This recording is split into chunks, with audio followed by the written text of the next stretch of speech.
The boy looked around the courtroom, hoping that today he would see a friendly face. Everyone was standing and facing forward as they waited for the judge to take his seat. It didn't matter that he could only see the backs of heads. He knew what the faces were on the other side.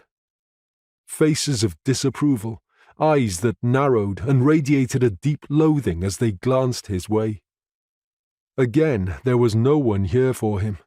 He was alone and in a lot of trouble. He felt fear mingled with sadness shroud his body like a heavy cloak. It weighted him down, making him feel smaller. Some days he wished he would shrink and disappear. The judge sat, and everyone took their seats. The boy sank into his chair and leaned forward, resting his arms on the wooden stool. He'd been told to sit upright, but he didn't think it mattered now.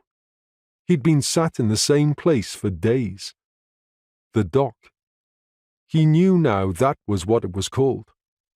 The first day he didn't know anything. The men in their wigs had made him laugh.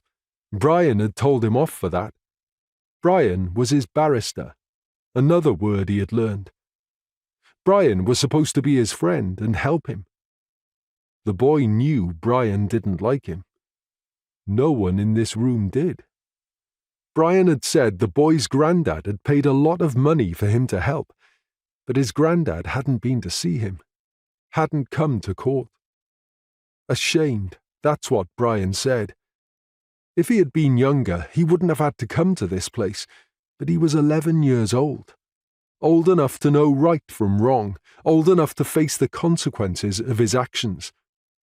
That had been said a lot. The boy pulled at his collar. It was hot and stuffy in the room, and it smelt of polished wood. To him, there seemed to be too much wood. It filled the room and crept up the walls, making you feel closed in. He hated this room and the people in it. He focused his attention on the front of the room like he had been told to do, but only at the back of Brian's wigged head. He didn't want to look any further because he would have to look at the judge, who sat perched above everyone else. The judge scared the boy. A few times he had cast a steely glance his way, making him shrink further in his seat. He wasn't the only one. To the boy's right, the jury sat quietly listening. From time to time they looked his way, and it wasn't the type of look that anyone would welcome. Worse than the jury were the people that sat on the left. Some of them were journalists, he'd been told.